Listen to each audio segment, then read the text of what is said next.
Have you ever had that feeling, that nagging sense of guilt, when you finally try to take a break? Well, it's an incredibly common thing in our crazy, always-on world. So in this explainer, we're going to dig into the deep psychology behind why your brain seems to be, well, kind of allergic to rest.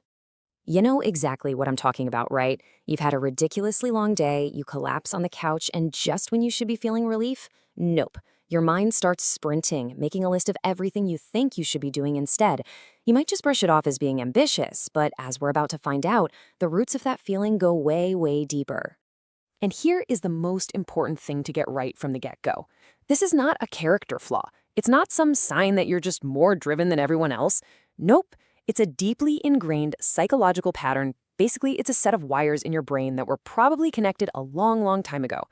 So let's trace that wiring back to its source, shall we? Okay, let's dive into the first big reason. It's a kind of subconscious calculation that I call the worth equation. And it's where your brain has learned to tie your value as a person directly to your output. This brings us to this core concept called conditional self-worth.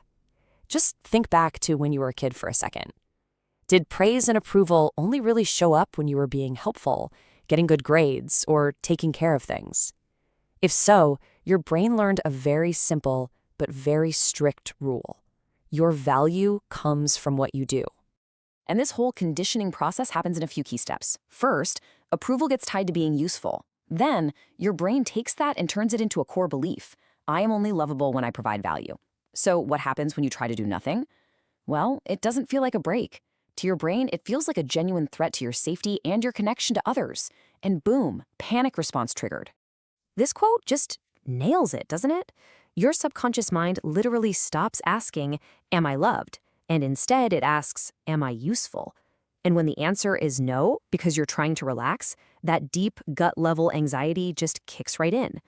But this isn't just a mental thing. It's also a physical one, which brings us to our second cause. Right, so this isn't just all in your head. It's also in your nervous system. Your body has literally been trained to believe that resting is not a safe thing to do. This leads to this really interesting state called uneasy rest.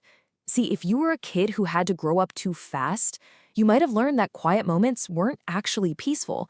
They were the opposite. They were the calm before the storm, a sign that something was about to go wrong. So for most people with a pretty well-regulated nervous system, rest signals safety. It's a good thing. But if you learned uneasy rest, your body has the exact opposite reaction. It connects being still with danger, with neglect. And so it floods you with anxious energy to get you moving and keep you on high alert. Does any of this ring a bell? You know, if you were that responsible kid, the super independent one who never asked for help, or the one who was always managing everyone else's feelings, you probably taught your body that it always had to be on. You learned that being a burden was the worst thing you could be. So even the thought of taking a break feels fundamentally wrong. And finally, let's look at the third piece of this puzzle, which has everything to do with the unique wiring of the brain itself, especially if you happen to be a naturally deep or analytical thinker. So, some research has found this fascinating link between higher cognitive ability and a state called continuous processing. What does that mean? Well, it means your brain is basically an analysis engine that doesn't have an off switch. It is always finding patterns, solving problems, analyzing things, even when you're just trying to watch a movie. So, while your body might be physically resting, your mind is anything but. It's replaying that conversation from yesterday. It's troubleshooting a problem for next week. It's questioning a decision you made 5 years ago. Your brain is running a full-on marathon while your body is just sitting still. And here is the crucial connection. You're experiencing this massive amount of mental energy, this mental exhaustion, but there's a huge disconnect. And you feel this deep nagging guilt because all that intense internal activity isn't being turned into something physical, something productive.